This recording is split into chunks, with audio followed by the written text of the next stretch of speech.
O uso de embriões bovinos não está mais restrito à elite, já que agora fazendas comerciais do Brasil estão se tornando referência no uso dessa tecnologia.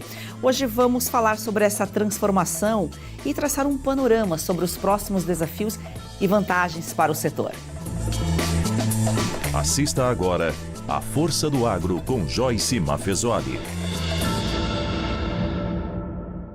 Luiz Adriano Teixeira é presidente da Associação Brasileira de Inseminação Artificial. Seja muito bem-vindo, Luiz. Muito obrigado, Joyce. É um prazer estar aqui junto com vocês. Realmente, obrigado pelo convite, que a gente tem um bom papo hoje. É isso aí. O que antes, até então, era restrito à elite, se assim podemos dizer, hoje está presente em fazendas de uma forma geral, colocando o Brasil como um dos protagonistas globais no uso de embriões bovinos. Porém, junto com o crescimento, também surgem novos desafios desse mercado em constante transformação. Luiz, por que a tecnologia de embriões estava restrita antes apenas a animais considerados de elite, se assim podemos dizer? É uma boa pergunta para a gente começar a conversa aqui, Joyce. Aí a gente tem que voltar só um pouquinho no tempo, né, na década até de 2000, né, onde era a questão a técnica para poder produzir os embriões em gado de corte, né? Então a gente tinha que superovular, então aplicar as medicações junto com o veterinário para fazer uma aspiração que a gente chamava do animal a fresco, né, mas superovulando para ter mais ócitos para poder produzir o embrião e depois isso produzir o embrião. Então realmente era alto custo, né, e realmente para justificar quais animais você queria multiplicar, né, e para dizer mais do que ter uma prenhez só, né, um bezerro por vaca por ano, você ter mais animais realmente filhos daquela vaca ou daquela linhagem genética, realmente ficava restrito a esse ambiente de elite ou disposições, o topo da pirâmide, a gente pode falar. Com o passar do tempo veio a tecnologia de fertilização in vitro, onde você pode aspirar só os ócitos, no termo técnico, mas para simplificar, produzir já sem precisar esses protocolos hormonais e tudo mais, e produzir os embriões em laboratório, congelá-los e depois fazer a transferência. Então, nesse passo que realmente conseguiu-se não democratizar, mas aumentar em muito realmente o acesso à tecnologia, e hoje até também existe uma terceira tecnologia no mercado que chama a transferência direta, ou direct transfer, onde também simplifica o descongelamento desse embrião no campo, que aí não precisa de um veterinário para fazer depois a transferência do embrião. Isso realmente aí é o crescimento exponencial da tecnologia de embrião, claro, aliado ao número de veterinários no campo, número de laboratórios. A gente pode conversar isso ao longo do papo também, que é gente para poder, capacitado para poder fazer os embriões no campo. Essa tecnologia em 20 anos, mais ou menos. Você falou isso, 2000. Esse salto todo a gente está falando aí em 20 anos, mais ou menos, né? Então, realmente pode parecer bastante tempo, né, para quem está nos assistindo, mas se olhar todo o tempo de pecuária e tudo mais, realmente é muito rápido, né? E como que o Brasil se tornou líder nessa produção de embriões a partir de 2010, né? Se a gente olhar depois os números que são coletados a partir de 2010 ou até antes já que a gente tem, mas são números que a gente fala não que não são precisos, mas são mais estimativas, né? E realmente em função de toda a pujança que o Brasil é no agronegócio, não é diferente na pecuária, né? Claro que isso cresceu bastante pecuária de corte, né? O Brasil com o maior rebanho comercial do mundo, né? E até também agora feliz aqui, né? Também passando como o maior produtor de carne do mundo, né? Passando os Estados Unidos também agora recentemente, provavelmente equilibrando ano que vem, mas esse ano, 2025, também a gente passando a quantidade de produção de carne dos Estados Unidos.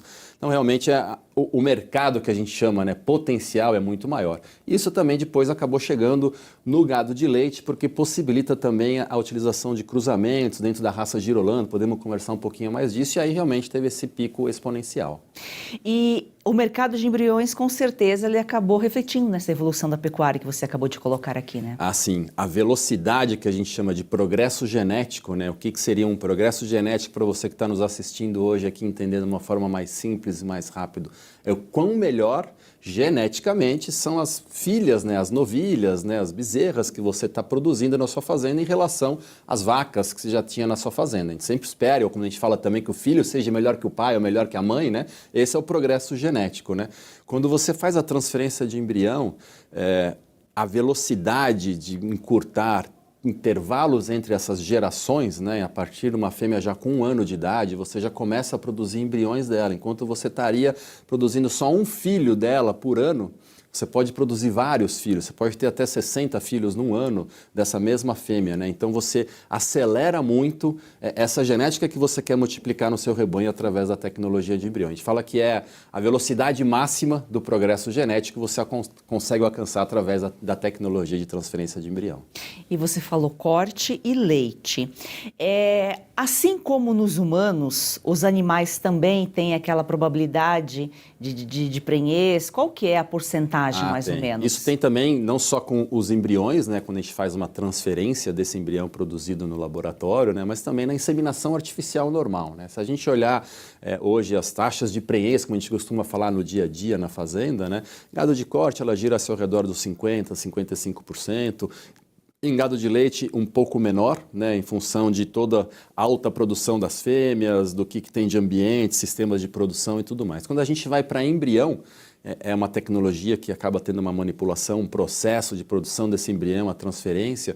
Os números até também, hoje tem melhorado bastante, mas chega ao redor, digamos, de 40%, às vezes um pouco mais, às vezes até um pouco menos. Tem fazendas que conseguem 50%, 55%, fazendas 30%, mas na média, ao redor é de seus 40%, 45%. Isso de uma forma geral, né? De uma forma geral. Claro que aí depende da fazenda, da condição corporal das receptoras que vão receber esses embriões, né? Se é uma tecnologia que a gente chama embrião a fresco, embrião vitrificado, ou esse embrião DT que a gente chama o Direct Transfer, aí pode variar, mas de um modo geral 45%.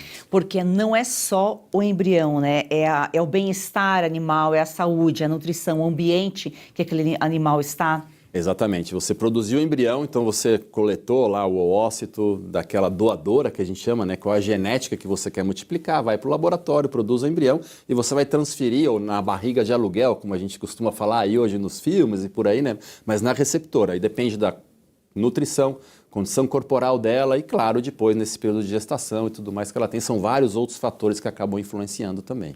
No começo, o mercado estava mais ligado às raças zebuínas e à pecuária de corte. É o que era? Pelo elevado custo? Não, porque realmente a facilidade, né, e o que você queria multiplicar, né? E aí, num segundo momento, isso entrou bastante já no gado de leite, em função de que também com o embrião você consegue multiplicar bastante, o que cresceu bastante em paralelo com vários fatores, né? Então, o aumento da tecnificação dos produtores de leite, claro que hoje se produz muito leite através de holandês, mas a base ainda é os animais girs ou girolando, né, hoje no Brasil. E o ideal, a fêmea melhor que o pessoal fala dos produtores para a produção de leite, que ela une as duas melhores características do gir, das raças zebuínas de leite para rusticidade, adaptação aos trópicos, e do holandês de alta produtividade, é o animal girolando e até o meio sangue. Mas para você fazer esses cruzamentos e produzir isso na fazenda através de inseminação artificial é mais complicado. Então, a tecnologia de transferência de embrião possibilitou esse crescimento, onde você pega uma base de fêmeas gir, produz embriões com um touro da raça holandesa e multiplica na sua fazenda. Então, se um cliente quiser, um produtor de leite, ele pode ter só 100% das suas fêmeas em produção de leite serem animais meio-sangue, filhos de embrião. Então, isso realmente acabou possibilitando crescimento no leite. E, claro, hoje, fazendas altamente tecnificadas como holandês também e tudo, já utilizam-se da técnica de embrião através de melhoras da eficiência reprodutiva no gado de leite também, para multiplicar essa velocidade que a gente falou no começo da nossa conversa. E essa transferência de embriões que contribui para o melhoramento genético nos rebanhos, mais do que, por exemplo, um cruzamento tradicional? Quando você faz o cruzamento é justamente você pegar raças diferentes e produzir a próxima. Então, a raça da mãe ser diferente da raça do pai. Você pode fazer isso através de monta natural, você pode fazer isso através da inseminação ou pode fazer isso através de embriões, né? Então, qual a técnica reprodutiva, digamos, né? Só que quando você vai para a inseminação artificial, você está utilizando o melhor touro, mas tendo um bezerro daquela vaca. Você está embriando, ela vai produzir um bezerro. Quando você vai para a tecnologia de embrião, você pode continuar utilizando o mesmo melhor touro, só que daquela fêmea, de vez de ter um animal por ano, você pode ter vários animais no mesmo ano. Então, realmente, com isso, você consegue ter aquele progresso genético que a gente falou no início da conversa.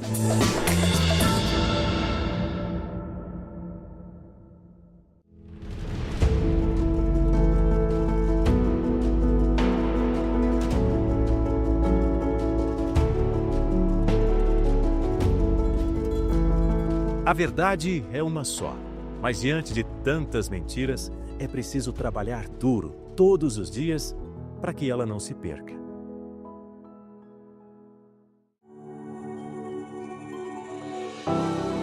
Cada assinatura é um tijolo na construção de um jornalismo livre. A Oeste não recebe um centavo de dinheiro público. Nossa independência é garantida por você. Nosso maior objetivo é fazer com que os fatos apareçam. Porque a verdade às vezes desmaia, mas nunca morre. Aqui na Oeste, a informação é livre. Somos a voz de milhões de brasileiros.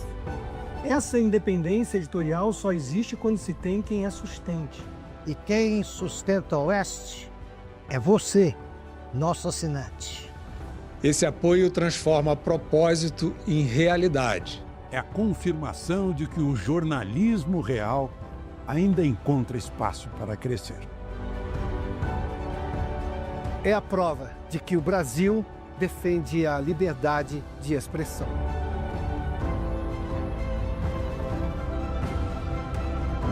Quando você assina a Oeste, você ajuda a construir um país mais bem informado. Conhecimento é o que sustenta escolhas conscientes. É o aviso de que não existem narrativas capazes de apagar os fatos. E que a verdade continua viva. Assim como o jornalismo. Isso não é apenas um direito, é uma herança. Cada assinatura da Oeste ajuda a garantir que as próximas gerações cresçam em um país onde vigora a liberdade de expressão. Assine. Apoie.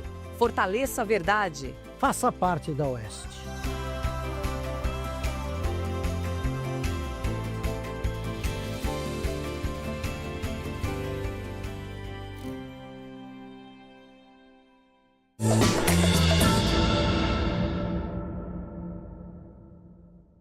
Quais são os desafios aí nesse mercado? O mercado continua, né, em constante transformação, mas quais são os principais desafios? São vários desafios, né? Mas acho que todos eles estão sendo encaminhados e a Asbia também tem como sua função trabalhar isso. Primeiro, o mercado de embrião ele é importante, mas ele se soma ao mercado da inseminação artificial. O volume de inseminação artificial no Brasil é muito maior do que o volume de transferência de embrião, né? Se a gente somar anos do ano passado, né, a gente está falando ao redor aí de 25, quase 27 milhões de inseminações feitas no Brasil, cerca de 6 milhões de gado de leite, 17 milhões e poucos em gado de corte, e esse ano em plena expansão com 2 dígitos acima de 10%, né? Essa é a principal. E com isso tem que aumentar o uso da tecnologia.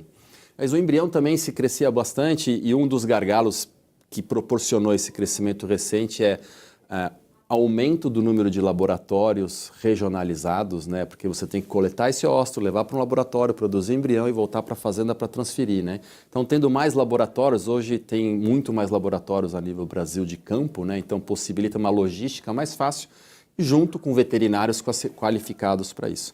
Mas a gente não tinha um número. Quantos embriões se produziam no Brasil? Até o próprio Ministério da Agricultura, o pessoal da Sociedade Brasileira de Transferência de Embrião também falava para a gente, mas qual é o potencial disso, né? Então agora a gente também está medindo e tem hoje até realmente a gente acabou de lançar junto com a Asbia, parceria com a SBTE e consolidado pelo CPEA, então realmente números muito confiáveis, o primeiro número oficial. Então uma base também para a gente ter indicadores e saber quanto está crescendo, aonde que está sendo produzidos os embriões e aí tomar ações de fomento, de multiplicação, que isso ajudam nesse crescimento como um todo. Nós estamos falando aqui só da inseminação bovina, né? Mas aí tem o suíno, tem os caprinos, né? Tem outras categorias. Sim, isso em todas as raças podem utilizar mais ou menos, né? Mas ela é mais utilizada no bovino, né? E realmente a Asbia, hoje, ela atua no segmento de pecuária, né? Pecuária de corte e pecuária de leite, né?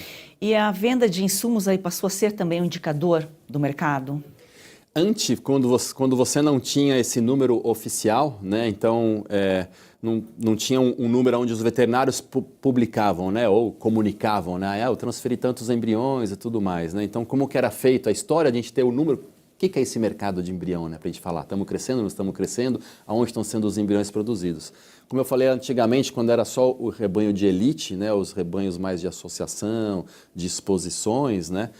dentro das regras da associação tem que ter os comunicados, né? Até se aquela bezerra ou bezerro foi produzido por inseminação, por transferência de embrião ou por monta natural. Então era mais fácil coletar esses números através das associações de raça. Com o crescimento para o rebanho comercial, perdeu-se esse controle, porque o produtor comercial não tem essa necessidade de registro junto à associação.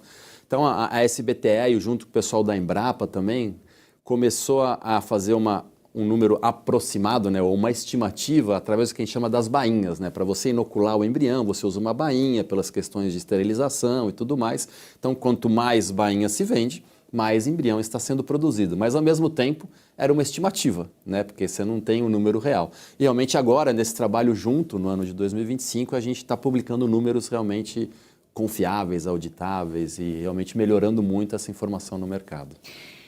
Mais de 1 milhão de embriões são produzidos por ano? Essa é a estimativa. Nós vamos ter essa resposta realmente agora no início de 2026, mas com base nesses números coletados por profissionais, né, realmente renomados junto da Embrapa, nas reuniões da SBTE, que é a Sociedade Brasileira de Transferência de Embrião também, os números aproximados falam desses números ao redor de 1 milhão, né?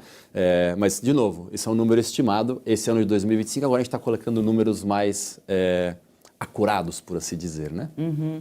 E aí dá para ter uma ideia mais ou menos de quanto que é inseminação artificial, transferência de embriões e monta. Exatamente. Agora a gente vai poder ter, junto com a Asbia e nessa parceria com a SBTE, os números compilados pelo CPEA, né? Nós vamos ter agora o número real de como é a fotografia da adoção de tecnologia reprodutiva em gado de corte, em gado de leite no Brasil, onde a gente já controla há mais de 40 anos na Asbia o índice que a gente chama, né? O índice Asbia, que é quanto de genética de gado de corte, gado de leite, de inseminação, doses de sêmen vão ao mercado, e agora o número de embriões. E a gente sabe, pelos números do IBGE, a produção de bezerros e bezerras em gado de leite, gado de corte produzida no Brasil. E aí a diferença é cobertura, é reprodução de monta natural.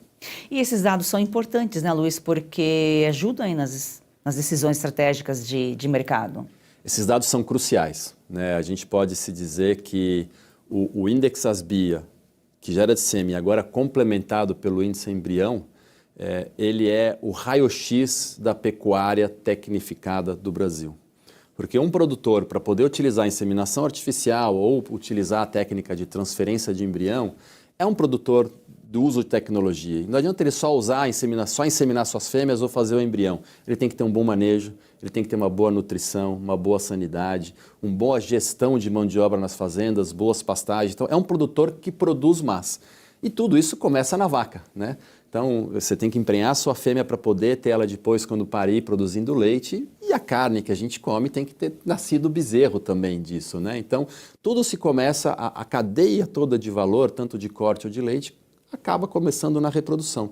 Então, isso acaba sendo o que a gente chama um benchmark, né? Hoje, não só no Brasil, o índice da Asbia e agora a Asbia sêmen e embrião, ele é reconhecido por vários países como um dos relatórios mais precisos e com informações detalhadas sobre realmente a genética que vai ao campo, mas como um aprox, né, realmente o raio-x da pecuária tecnificada. O pessoal até dos Estados Unidos que compila esses dados na parte de genética lá, frequentemente teve até no retrasado aqui no Brasil, olhando o índice e tudo mais, e falou assim, ó, isso é um dos melhores relatórios que existem no mundo.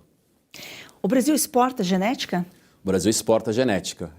A gente, claro que aí tem que ter 2 pontos. Primeiro, a qualidade genética, né? Então, o país que quer importar ter interesse na genética produzida no Brasil, isso tem bastante. E o segundo, que aí são através de ministérios das agriculturas de cada país, ter os protocolos de exportação.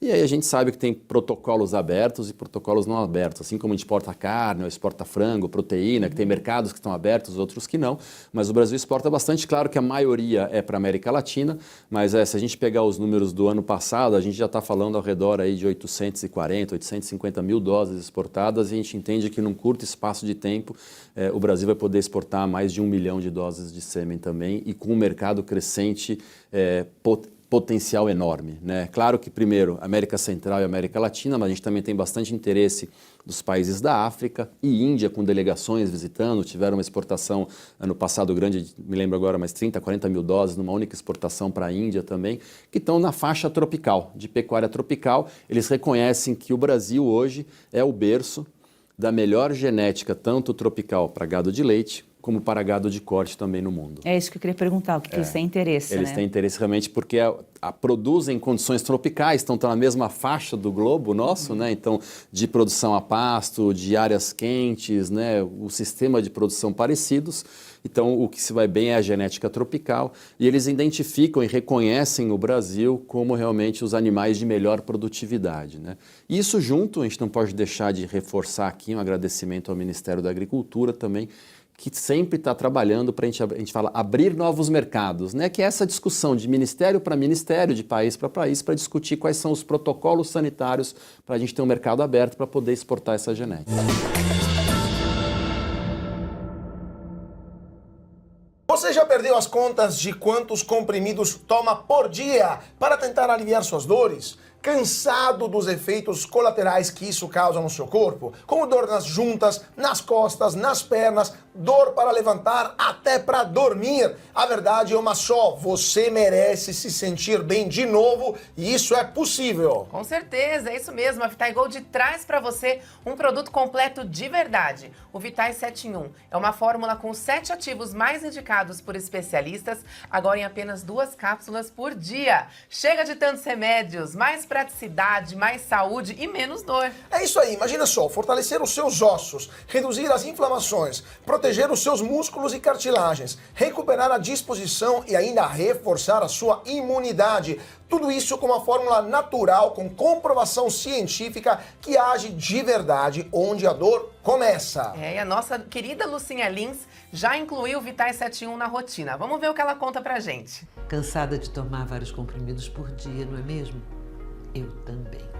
Por isso a Vitagold tem agora o Vitai 7.1. São os 7 principais ativos para cuidar da sua saúde e ajudar você que sofre com dores nas articulações, artrite, artrose, reumatismo, fibromialgia. A Vitagold desenvolveu um creme de massagem e vai mandar aí para você de presente. Ligue 0800 291 2200. É isso mesmo, o Vitai 7 em 1 mudou a rotina da Lucinha e pode transformar a sua também. Ligue agora para 0800 291 2200 e aproveite a oferta exclusiva. 70% de desconto para os 100 primeiros que ligarem e o relógio inteligente, vai de presente. É isso aí, então chega de remédio para tudo e solução para nada. Vitai 7.1 é natural, eficaz e foi feito para você viver sem dor. Nós acreditamos na liberdade do capitalismo e achamos que os problemas do capitalismo devem ser resolvidos com mais liberdade, não com menos.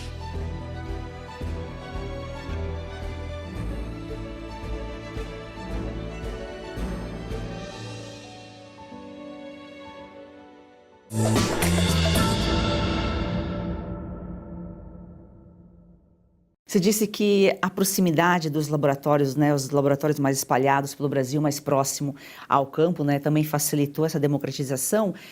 Ao mesmo tempo, estamos falando de exportação.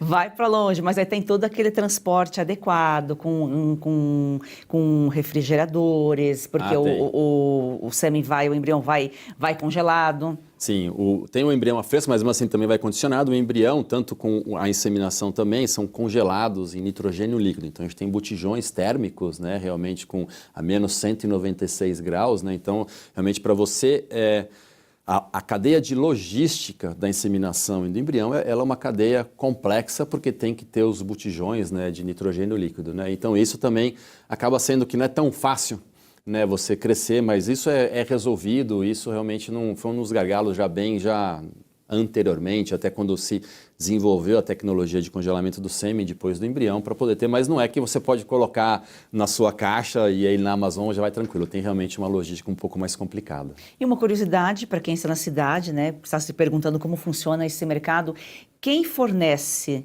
o sêmen pro laboratório, ele cria aquele touro só para esse fim, né? A gente está falando assim aí do topo da pirâmide, né? Como você já está querendo multiplicar, ter um investimento para você produzir através do embrião, 60, 70 filhos por ano, embriões do ânus da mesma doadora, né? Então você vai utilizar a melhor genética, né? Então realmente isso vem dos rebanhos normalmente parceiros das empresas de genética no mercado, ou um criador já que tem esse reconhecimento no mercado, que tem anos ou décadas, na verdade, até de melhoramento genético, né? Então, a gente está falando realmente dos Neymares aí da pecuária, tanto de corte quanto de leite, para fazer uma relação aí, ou quem gosta de outro torcedor também, outro jogador e tudo mais, para não ser também bairrista aqui, né?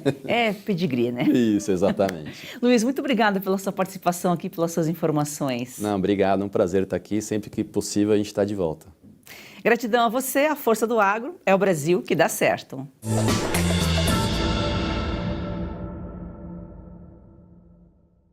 Mesmo em um ano marcado por tensões comerciais, o agro paulista fechou 2025 com um superávit de mais de 23 bilhões de dólares. O setor responde por mais de 40% das exportações do estado, reafirmando aí o papel estratégico para o desenvolvimento regional. Nabil, o que esse superávit aí representa para a economia paulista?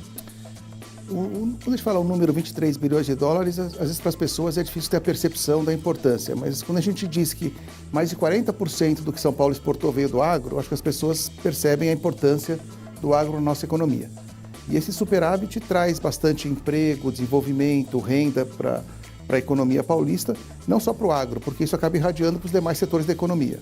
Então, quando você tem um setor que tem bons resultados, os demais setores também acabam se beneficiando.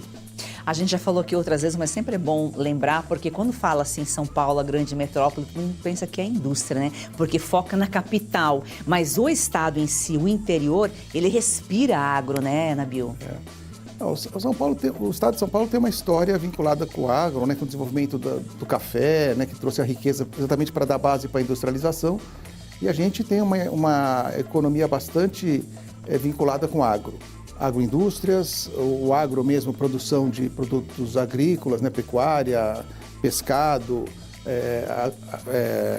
parte agrícola. E isso acaba, para o pessoal que está na capital, às vezes não tem tanto essa percepção, mas quando você vai para o interior, a gente sente esse agro muito forte e muito desenvolvido hoje. 2025 foi um ano difícil, né, pro agro, mas o agro é sempre assim, um ano é difícil, a sequência vem, né, a consequência vem depois de outros anos. Como que o estado, né, como São Paulo conseguiu ainda se manter aí, manter o desempenho aí no setor, mesmo com essas instabilidades internacionais? A gente tem hoje um cenário internacional com bastante instabilidade, né? Os Estados Unidos têm tido uma atuação no mercado internacional que acaba afetando todo o comércio, todos os fluxos internacionais, aplicando tarifas, não só para o Brasil, como para outros países, agora com tarifas para países que têm comércio com o Irã. Então a gente tem tido alguma instabilidade e a gente vai se ajustando. Mas a gente tem uma economia hoje que tem um destino das nossas exportações bastante diversificada. Então a gente consegue, às vezes, compensar algumas perdas de alguns países com outros países que a gente consegue colocar nossos produtos. Você já falou aqui no início, né, da importância desses 40% que representa, reflete no emprego, renda, desenvolvimento no interior do estado. Já falamos aqui, tem cidades que respiram o agro, que o emprego, a renda, toda aquela movimentação que ocorre em cidades, Ribeirão Preto, Presidente Prudente, são todas cidades, Rio Preto, acho que todas as cidades saindo da capital tem o agro forte, né? Sim. O nosso agro tem essa característica, né, de regionalmente, cada região tem um tipo de produção, um tipo de produtos que são mais adaptados para aquelas regiões. Você falou de Ribeirão, tem bastante usinas de cana, você vai para outras regiões, tem outros tipos de produção, de pecuária ou de laranja.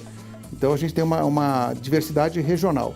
Mas o interior, de uma maneira geral, é muito vinculado com o agro, com vários tipos de agro, né? Mas a gente tem um desenvolvimento no interior que, como eu falei, a gente tem o agro puxando a economia e que isso acaba irradiando nos demais setores, comércio, serviços e na própria indústria. Tem muito agroindústria no interior, né?